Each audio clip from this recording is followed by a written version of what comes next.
Hello friends, welcome to Educart classes. मेरा नाम है आतिफ और आज हम लोग देखेंगे केस स्टडी बेस्ड क्वेश्चंस का चैप्टर इलेक्ट्रिसिटी का अगला केस, यानी कि केस नंबर 4।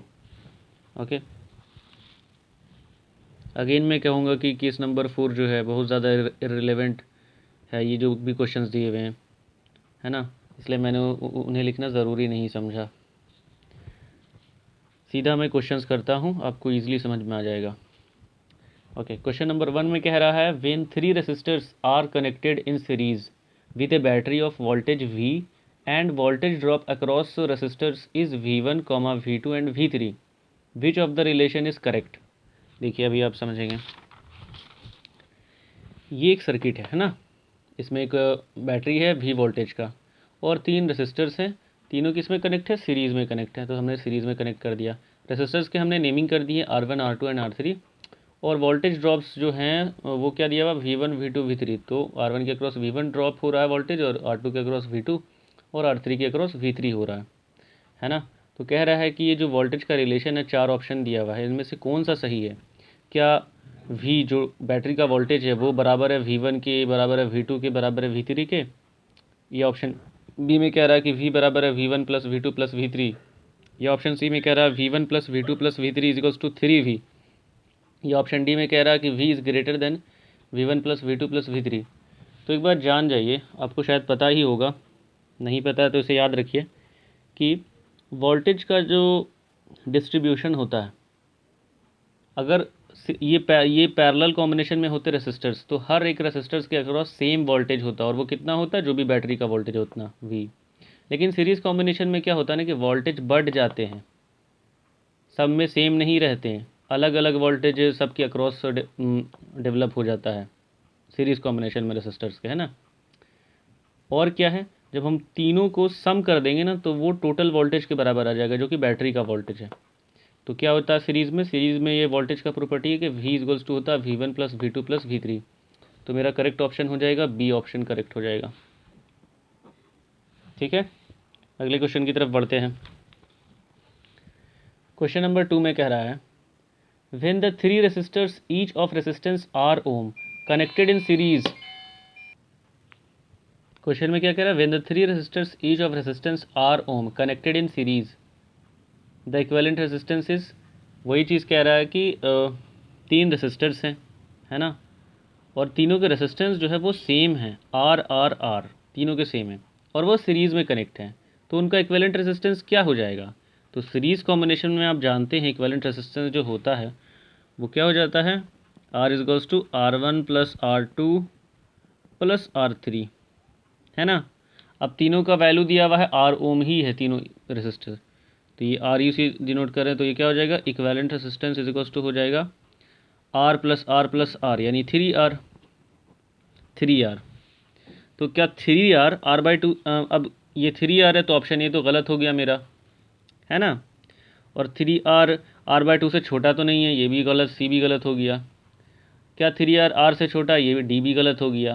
क्या 3R R से बड़ा है? हाँ, ये ट्रू है, तो मेरा बी ऑप्शन करेक्ट हो जाएगा। ठीक है, अगले क्वेश्चन की तरफ बढ़ते हैं। अगले क्वेश्चन में क्या कह रहा है? Question number 3, there is a wire of length 20 centimetre and having resistance 20 ohm cut into 4 equal pieces and then joined in series the equivalent resistance is. कह रहा है कि कोई भी वायर है ना, जिसका लेंथ 20 सेंटीमीटर है, जिसका रेसिस्टेंस कितना है? 20 ओम है, उसको 4 इक्वल पार्ट में डिवाइड किया है ना। ये एक वायर है, एक पार्ट, दूसरा पार्ट, तीसरा पार्ट और ये चौथा पार्ट, है ना। 4 इक्वल पार्ट में डिवाइड किया, यानी कि चारों का लेंथ क्या होगा? सेम होगा। तो जब हम 20 सेंटीमीटर के वायर को 4 इक्वल पार्ट में डिवाइड करेंगे तो हर एक का लेंथ कितना हो जाएगा? 5 सेंटीमीटर, है ना। 5 ये सेंटीमीटर लेंथ हो गया। पर आप जानिए रेसिस्टेंस क्या होता है? डायरेक्टली प्रोपोर्शनल टू लेंथ होता है, यानी अगर लेंथ बढ़ा देंगे तो रेसिस्टेंस बढ़ेगा, घटाएंगे तो रेसिस्टेंस घटेगा। तो लेंथ हमने क्या कर दिया है? 4 से डिवाइड कर दिया ना लेंथ को, तो हर एक पार्ट का रेसिस्टेंस क्या हो जाएगा? वो भी 4 से डिवाइड हो जाएगा, यानी कि हर एक पार्ट का रेसिस्टेंस क्या हो जाएगा? 20 ओम को जब हम 4 से डिवाइड करेंगे तो 5 ओम मिलेगा, इसका भी 5 ओम, इसका भी 5 ओम, इसका भी 5 ओम, है ना। अब आगे क्वेश्चन में क्या कह रहा है कि इसको फिर कनेक्ट कर दिया जाता है सीरीज़ में, इन चारों को सीरीज़ में जोड़ दिया जाता है।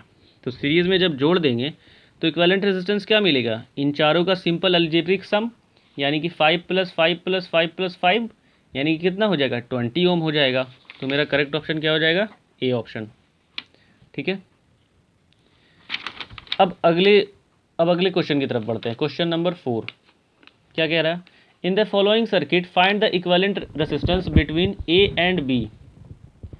ये फिगर दिया हुआ और आर का वैल्यू दिया हुआ 2 ओम 2 ओम है ना, ये पॉइंट ए है, ये पॉइंट बी है, और ये सारे रेजिस्टेंस है और 5 रेजिस्टेंस है, 1 2 3 4 5, पाँचों के रेजिस्टेंस सेम है जो कि है 2 ओम है ना।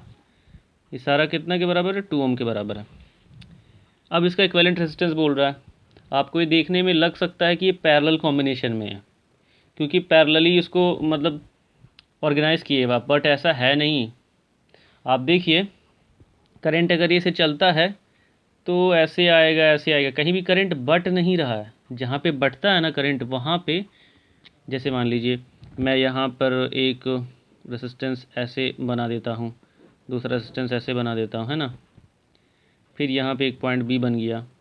अब जब यहाँ से ए से बी में करंट जाएगा तो यहाँ ऐसे बट के जाएगा ना, तो जहाँ पे बटता है वहीं पे एक पैरेलल कॉम्बिनेशन हो सकता है, और जहाँ करंट एक एक लाइन में ही चले, कहीं पे बटे नहीं, तो वो सीरीज़ कॉम्बिनेशन होता है। तो मान लीजिए ए से करंट चलता है तो कहीं पे भी नहीं बटेगा, यानी कि ये जो कॉम्बिनेशन है सीरीज़ कॉम्बिनेशन है। और इसका इक्विवेलेंट रेजिस्टेंस क्या हो जाएगा, सिंपल सारे को ऐड कर दो, तो 2 ओम + 2 ओम + 2 ओम + 2 ओम + 2 ओम, यानी कि 2 5 = 10 ओम। 10 ओम इसका आंसर हो जाएगा। तो ऑप्शन ए मेरा करेक्ट हो जाएगा। अगले सवाल की तरफ बढ़ते हैं। क्वेश्चन नंबर 5 में क्या कह रहा है, in the given circuit the current in each resistor is. नीचे एक सर्किट दिया हुआ है, कह रहा है कि हर एक रेसिस्टर में कितना करंट होगा। तो देखिए ये बैटरी दिया हुआ है 18 वोल्ट का है ना, 18 वोल्ट का, और पहला रेसिस्टर का रेसिस्टेंस है 1 ओम, दूसरा का है 2 ओम, तीसरा का है 3 ओम। तो इनका इक्विवेलेंट रेसिस्टेंस क्या होगा, सिंपल ही ऐड कर दो, 1 2 3 3 3 6, 6 ओम हो जाएगा है ना, 6 ओम हो जाएगा। और वोल्टेज कितना है, 18 वोल्ट है। तो मेरा करंट क्या हो जाएगा, वोल्टेज डिवाइड बाय रेसिस्टेंस, यानी कि 18 डिवाइडेड बाई 6 है ना, 3 2 5 1 6, तो क्या मिलेगा, 3 मिलेगा, 3 एम्पेयर का करंट। तो ऑप्शन मेरा कहाँ 3 एम्पेयर, ए में है, तो मेरा ए करेक्ट हो जाएगा। उम्मीद करता हूँ ये वीडियो सॉल्यूशन आपको समझ में आया होगा।